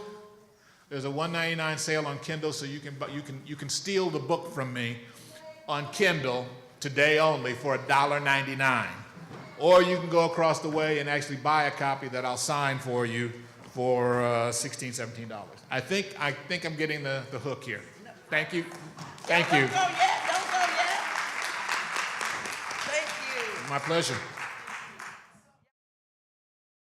Some of you may know, I wrote a book titled The Coming. Have any of you ever heard of the book, The Coming? Any of you wanted to? Wonderful. Well, in this book, I decided to tell a story that I believed was untold at that time, and that was the story of black people's crossing that treacherous moment called the Middle Passage, that moment called the Ma'afa. All of you have heard of the Middle Passage. All of us have heard of the Middle Passage. Of course, Africans came here from Africa. We know that. Africans were brought across the seas. We know that. Africans died on the Middle Passage. We know that. Well, the part we didn't know is what they thought about it. How did they feel about it? What did they say about it? You know, I have a PhD in African American Studies, and I've read tons and tons and tons of books on the Middle Passage. But what I never read was any book where the Africans themselves are telling me the story. All of the manuscripts I had read, right, and all the documents I read were documents written by white historians or documents of white historians telling us that these individuals were brought. That's where they were referred to. Or there was cargo on these ships. And I wondered, this cargo didn't have any names? These people had no names. They had no dreams. They had no lives. They had no identities. Who were these people? And so I did a very daring thing, young people, and I decided that nobody else was going to write that story, and so I'm going to write it myself. And that's what I did. And so I want to read you just a short excerpt of this story, of these ancestors, if you will, for the first time in history telling this story. Actually, before I start, there's a very famous historian who just won the Pulitzer Prize actually this year, a white guy at Yale who told, when this book first came out, I was at a conference at Brown, and he said, Dr. Black, one day, people are going to recognize that you did something that I have never seen ever. And I said, oh my God, what is that? He said, I have never seen anybody give identity to those individuals who came over on the Middle Passage. I've never heard one name mentioned. I've never heard anybody imagine that they were in love on the boat. I've never heard that there was a mother on the boat who was looking at her child the whole time. He said, I've never ever seen any humanity ascribed unto these people we thought of as cargo. He said, that is the magic of that book called The Coming. And so I felt really, really good about that. And so I'm gonna read you a short excerpt.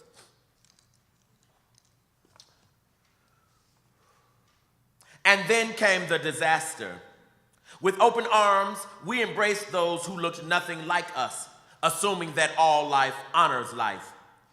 But we Africans were wrong. In the end, we fed and strengthened our own captors. We cannot claim naivete. We cannot say we were people undeveloped. We cannot say there were no signs.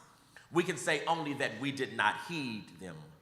Sound wisdom was as common to us as the evening breeze. We scoffed and shrugged at elders' forewarning of a time of great tragedy and chaos. We did not believe them. We had learned to ignore our own gods, to take their goodness for granted, to believe that because of them we were immune to external attack. So we did not hear them. We heard only what we sought to hear. But now we hear it all, echoing in our regretful memories. If only we could have seen into the future, we might have avoided the enslavement. But most of us had no such powers. The few who did, the seers and sages, we dismissed.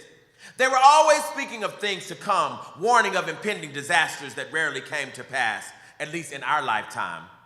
Now we know that prophecies come to one generation and materialize in another. If only we had listened, if only we had had more disciplined ears, but we did not.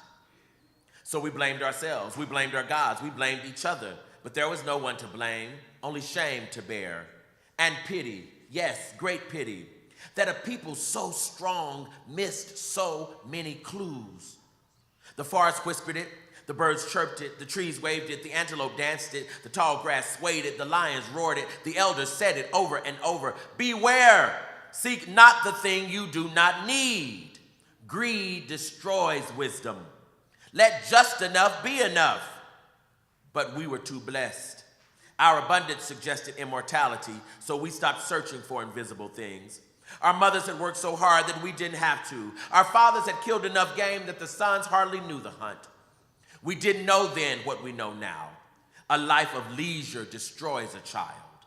When there's nothing to work for, there's nothing to gain, nothing to die for. So we Africans had to die that we might live again. And that's what we did. We died. By the thousands and hundreds of thousands, we died.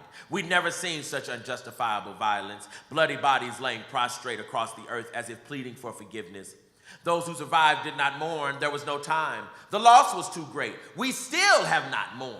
We still have no time. Yes, we remember, but we have not mourned.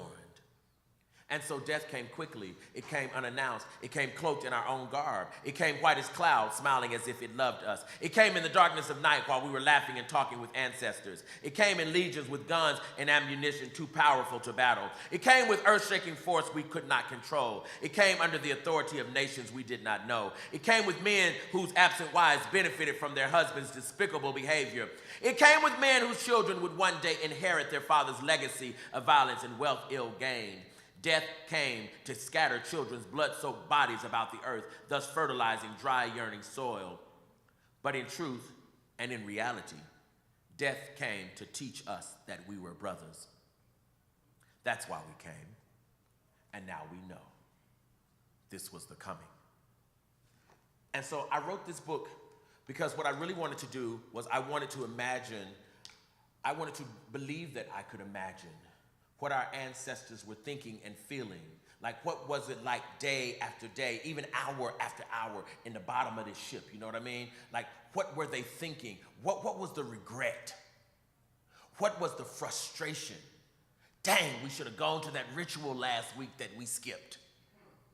You know, gosh, if I had only listened to what Mama said, if I had just paid attention to the way she told me to always be wary of my surroundings, maybe they would not have captured me. You know, Daddy told me never to go down to the river by myself, but I didn't see anybody around, so I went. I'm just imagining, you know, what might be the lament and the regret of a people who now are laying in the belly of a ship in chains. There are also two on this boat, a man and a woman, Abutu and Chisanganda, who are in love. And tons and tons and tons of historians have written me and said, listen, whoever knew that you could be in slavery and in trauma and in love?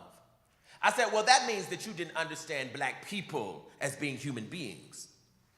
Because everybody experiences, right, love, experiences trauma, experiences hurt. And you don't get to do it in convenience. You do it simply because that's the way you live. That's who you are. That's how we've come to understand what it means to be alive. And so the thing I want to encourage all of you young people to do is to know that your story is unique and that no one has the story you have but you. And the truth is no one can really write it but you. It will take you to write your own story. It'll take you to tell your own story. And we're in the age now, you know, this is the age of the memoir, you know, where people are believing that their own story is worth being told and is worth being shared with the world. And I really believe that most stories have never been told.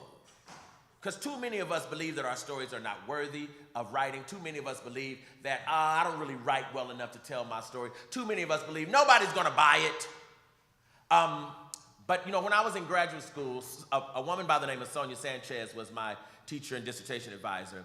And she told me something that really saved me as a writer.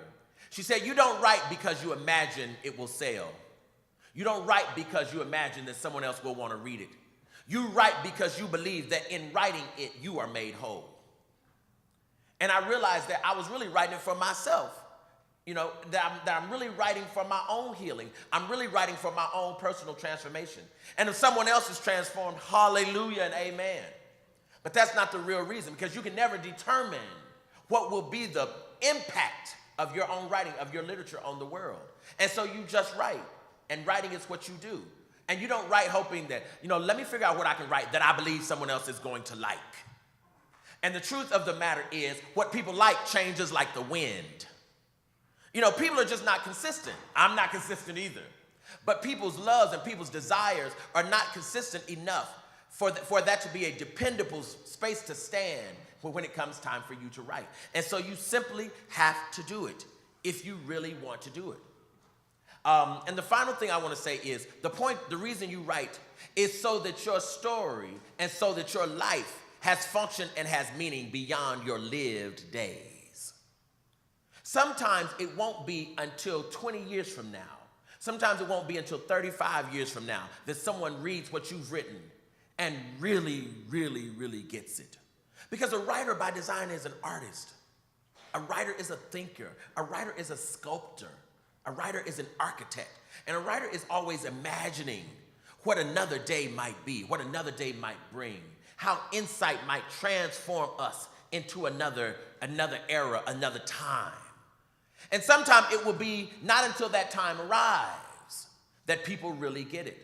You know, I wonder if when Shakespeare was writing, if Shakespeare really believed Shakespeare would ever have been this famous, right? Or Toni Morrison or whomever. And you know, and as a child, I remember, well, not a child, I was a student here at Clark.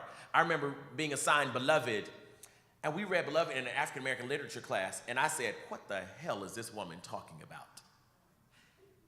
Jesus Christ. She doesn't know any simple words. What is wrong with this woman? You know, I was just, has anybody read Toni Morrison? Right. Have any of you had difficulty? Right. And so, you know, and I'm 19, you know what I mean? I'm 19, right downstairs, and I'm literally, some of it I'm reading out loud, because I say, I must be slow. Something's got to be wrong with me, because this shit don't make no sense to me. Right? You know, this is just my, you know, and I was an English major, so I really needed it to make sense, because, you know, I'm saying something's got to be wrong with me. Why do I understand this?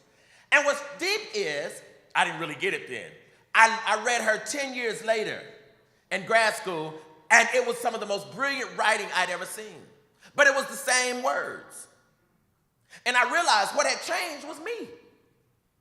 It wasn't the work. But thank God Toni Morrison wasn't waiting on my applause for her to keep writing. Thank God she was smarter than that. Thank God she would just smile and say, you'll get it one day, honey. You know, I hear my grandmother saying, you'll understand it better. Yes. Which means sometimes, you know, God is waiting for you to catch up. No, God's not going to dumb down the lesson. Nor should God dumb down the lesson. Nor should somebody dumb down the writing because you don't know that vocabulary word. What you need to do is just go look it up and meet that writer where they are. That's what because the writer's job is to lift you, not to meet you. You know, and that's important. You know, when you look at a painting, you can't ask the writer you can't ask the painter to go back and paint something simpler. No, you stand there and stare at it until you get it. Because the artist is trying to create a new world. The artist is not just trying to confirm the world you're already in. The artist is trying to tell you there's another possibility, black people. There's an imagination that we can actually make real if we'll just allow ourselves to believe that what we see in our heads can come to pass. That's what the writer is doing, you know? And so once I became a writer myself and began to do that, then all of a sudden I'd meet people on the street and, in fact, I was in the airport maybe a month or so ago, and I was really about to miss a plane, quite frankly. So I was kind of running, and this woman grabbed my arm and she said, "Oh my God, are you Daniel Black?" And I said, "Ma'am, I'm kind of late. I'm running to get there." She said, "Oh no. Did you write Perfect Peace?" I said, "Yes, ma'am." She said, "Oh my God, I gotta talk to you about this book." I said, "Ma'am, I can't talk to you about this book right now. I'm about to miss this plane. I can't talk to you right now." She said, "Listen, let me tell you what this book did to me." And I missed the plane. I said, "Let me just go ahead and know I'm gonna miss this plane and it's gonna be all right." Right? And I sat down and I let this woman, she was just going on and on and on and on. And what I really realized is that she needed the moment. I was going somewhere and I still went. I just caught the next flight. It wasn't all that deep. But what I realized is that I had planted a seed that now I needed to nurture. Something had happened in this woman that she was trying to make sense of this reality. You know, she kept saying, "That book is crazy as hell. Man, where did you get this idea from?" You know, every writer's heard that question, of course, a million times, right? But the thing I really want to impart to you is that you change the world through words. You change the world through words. You change the world by daring to put what you have in your head on a piece of paper and let someone else have it. And you have to know that once you put it on the paper, you don't own it anymore. People can do with it what they want to. And the truth of the matter is they can throw it in the trash if they want to. But most people throw a thing in the trash after the words have done the work. Folks have told me, you know, I read the first chapter of Perfect Peace and I couldn't handle it. And I said, "Very good. That means the first chapter troubled you enough that you had to stop. Then I've done my job. Now, when you get a little further down the road, it'll come back to you and you can finish it, right?" And so writing and the art of writing is this ability to construct worlds in such a way that it makes people uncomfortable. It makes people uneasy. People are supposed to be disturbed when they read your work. In fact, if you write something and it doesn't disturb anyone, that was really a waste of time. It's supposed to disrupt. It's supposed to disrupt. It's supposed to make people argue with you. It's supposed to make people think they like you or love you or don't. It's supposed to do all of that. That's the work of art. The work of art is to say, I am not content with this world as it is. And I will use every creative ounce of energy in me to shift it if I can. You know, I tell my writing students all the time, the reason I love God is because God is an artist, right? Literally just make a whole world, right? And I say, well, you know, then if I'm supposed to walk with God, then I'm supposed to learn how to make this world too. But in order to make a world, you have to be willing to be so different. And you have to be willing to be so troublesome. You have to be willing to be such an agitator. You have to be willing to be so absolutely disruptive that other people mock you. You know, my great-grandmother who raised me told me one day, I didn't really get it as a kid, but she said, listen, let people laugh at you until they follow you. I didn't understand what she meant then. You know, I was a weird child to other people. I was very regular to me, right? But my folks thought I was very strange. I loved writing as a kid. I played the piano. I was just artistic in all kinds of ways. And my grandmother would say all the time, folks are gonna laugh, and let them laugh until they follow you. But now I get that. Because a lot of times people are laughing, and the reason they're laughing is because the difference you've introduced to them, the transformative idea you've introduced to them, has the power to change their entire reality. All you have to do is be bold enough to stand and wait and keep on writing and keep on writing. Some of you in here, the time will come 5 years from now, 10 years from now, where you'll say, oh my God, we were at this writer's workshop 10 years ago, and I heard Leonard Pitts. Oh my God, I heard Tina McElroy Ansa. Oh my God, I heard Daniel Black. We all do it ourselves. I was in here as a freshman, almost 30 years ago, and there's a gentleman at this writer's workshop named James Baldwin. And I was sitting right out there, right? And I had my pen. I was a little country boy from Arkansas, right? And I had my pen and my pad. I didn't really know Baldwin all that well then, and now when I think about it, I'm like, I must have been crazy. How did I not know? I mean, what was wrong with me, right? But, of course, I know him now. And every writer's workshop has introduced writers to us. And the point of that is exactly this, right? To introduce writers to you whom you can read, whose writing reflects you and tells you about you. But we can't write every story in the world. We write a few stories that get us a little further down the road, and then we hand the pen to you. The thing I'm sick of is people believing that only the writers from 100 years ago have legitimacy. Zora Neale Hurston is magnificent. But there's some, you need to read Ed Reed's Dandikot too. It's important. And read your contemporaries, young people.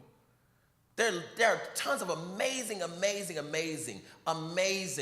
black writers doing amazing things. Read them. Because they're talking to you. They're talking to us. So I'm going to stop there and see if anybody has any questions for me. If not, maybe I'll read one other excerpt and I will get out of your way. Any questions, anyone? Yes, ma'am. I think that probably a lot of students do not realize why a slave family would bring their girl child up to be, it's the other way around, bring their boy child up to be a girl. Oh, Perfect Peace. She's talking about a little book I wrote called Perfect Peace. Well, in Perfect Peace, the story is about a family in the rural South in the 1940s, and they have 7 sons, this rural Southern couple, and they get pregnant for the 7th time, and the mother wants a daughter really badly, because she has 6 sons. Well, lo and behold, she gives birth, and it is another male child. But she decides that the 7th child she's going to raise as the daughter she always wanted, right? So this 7th child is biologically male, but socially constructed as female. And The book introduced a little tension, a little controversy. You know, first of all, for me, you know, my father, I sent the book home to my father in rural Arkansas. And my father's not a reader, so I said, you know, there's gonna be no problem because he doesn't read anyway, right? Well, I sent the book home, and lo and behold, this man decided of all books in the world, he was gonna open this one, right? So I went home Christmas that year, and my father was acting really, really strangely. And I said, Daddy, are you okay? He said, yeah, how you doing? You okay? I said, I'm great, fine, everything's great. So we went for something out, and I said, Daddy, okay, let's stop. What in the hell is wrong with you? Right? And he said, listen, I started reading that damn book you sent me. And he said, you need some therapy, boy. I said, oh my God. I said, Daddy, you think I need therapy? He said, how you come up with some bullshit like that? Like, this is my father talk, you know. So of course I'm laughing, and he's only half laughing, right? And he asked me a very serious question. He said, why did you think you needed to write that? I said, Daddy, I think I needed to write that because there are individuals in our community whom we have been glad to throw away. But those individuals have stories to tell, and those individuals are supposed to be here with us. And so in many ways, this story for me was a kind of resurrection of individuals we had agreed to dismiss, but who look as much like God as anyone else. And so that's why I wrote that book, you know. And the greatest irony of all is I'm thinking I'm being creative, right? But since I've written that book, maybe 7, 8 different men across the country have told me that it was their life story, that they were little girls for the first 4 or 5, 6 years of their lives because their mother wanted a daughter, but they were male human beings, right? And I wanted to also look at what the black community looked like and how the black community responded when first confronted with this question of gender and sexuality difference, right? And I wanted to expose to us some of the ways in which, without white folks around, we could be far more ugly to each other. There's a way that we honor whiteness that disallows us to be completely ugly to white people. But there's a way that we agree upon black ugliness whereby any level of violence we can tolerate with each other. And that is a reality I'm trying my best to write about and trying my best to do everything conceivable to disrupt. Yes, ma'am. Any other question, anybody? Going once. Okay. Yes, sir. No. Folks are talking to me about some movie possibilities, so I'm kind of keeping that quiet right now and kind of close to the chest. But I think something's going to happen, and when it does, you'll hear me screaming all over America. So, yeah. You know. Oh, no, ma'am. In fact, I will tell you a funny little story. Speaking of telling stories, someone read Perfect Peace and was completely blown away by the book. Called me from Hollywood and said, hey, listen, I want to do this movie. I said, okay, let's talk about it. So a team of them flew from California to Atlanta to meet me and everything. And so we went to dinner, this posh restaurant, all of this. So we sat down and they said, listen, I'm telling you, this story is amazing. It's fantastic. Here's how we want to do it. I said, okay, I'm listening. We don't really care for the idea of Imogene being dark-skinned. I said, you can give me the bill because I'm out. We said, well, we think a light-skinned Imogene would be more appealing to an American audience. I said, I'm done. I said, no, thank you. Absolutely not. Absolutely not. It'll be no movie at all before I let you distort it. Just leave it right where it is. I said, and ironically, this is really what the book is about. The way people have been trying to dance around the potential aesthetics, right? That blackness has introduced in this place called America in order to soften the reality of this. For them, I said, no, I'm done. So maybe if I can get through being rigid, we can move forward. But brother, right now, I'm holding to it. Hollywood has done some horrific things to black imaging, and I'm trying my best not to be a participant in that.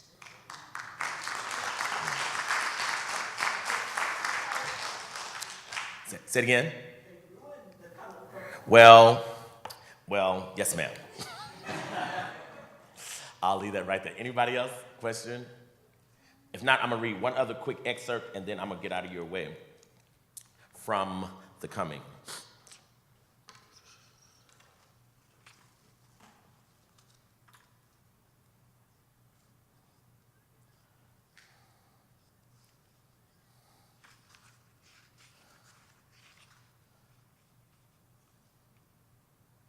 Some were taken by surprise. Some were killed on the spot. Some were taken in their sleep. Some were ambushed in the forest. Some were tricked into believing they were going for a walk. Some, consumed with hatred, were caught off guard. Some were inebriated. Some were too lazy to fight. Some were busy settling communal affairs. Some were nursing wounds inflicted by spouses. Some were telling children bedtime stories of talking spiders. Some were beating drums to warn the rest of us, but most of us were not listening. And so when the drums fell silent, it was too late. Our destruction was complete. An entire village raised in one solitary cycle of the sun and moon. They destroyed our homes and forced our leaving. They bound us with chains of heavy iron, elders rendered mute and lifeless, babies deprived of life's knowing. All we could do was wonder. We did not speak. There was nothing to say. In those moments, we heard our elders' warning and we understood. We knew they loved us now far more than we had understood before, but they could not hear our cries, our pleas of lament, not with the ears of the living. So one by one, they took us away.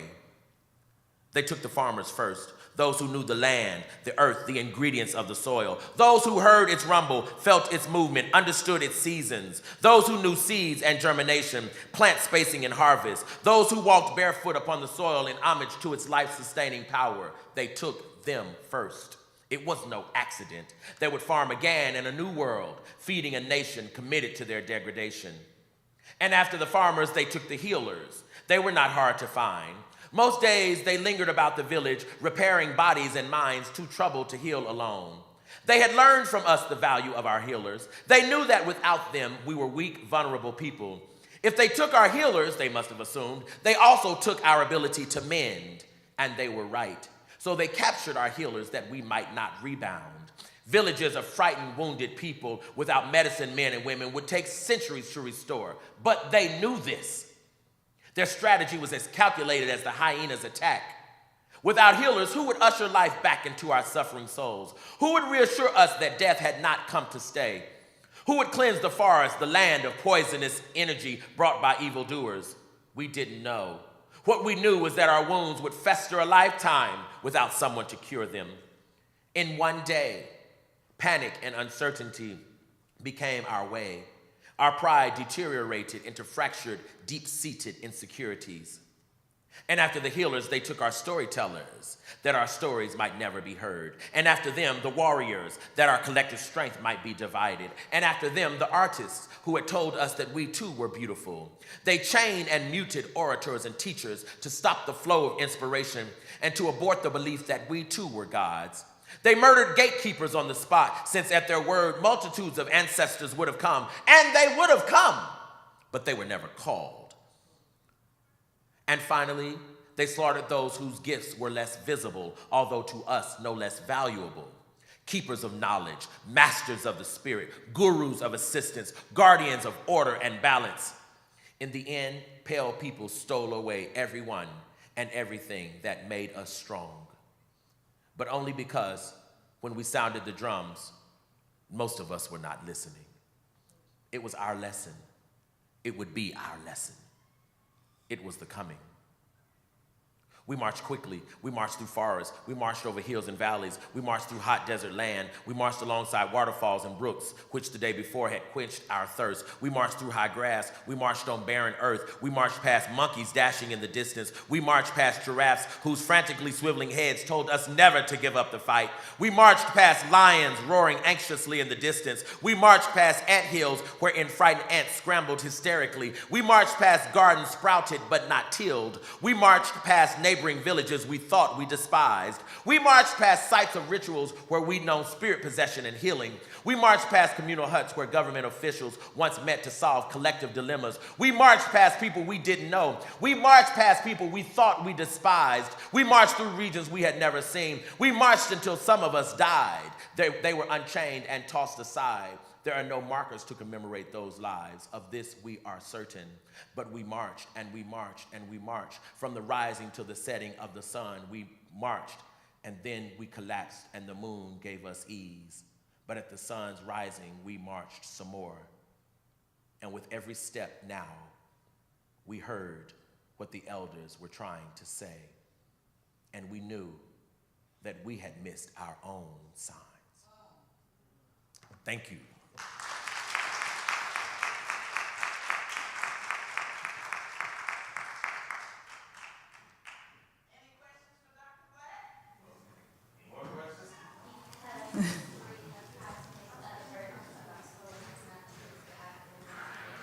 Amen. And what's your name?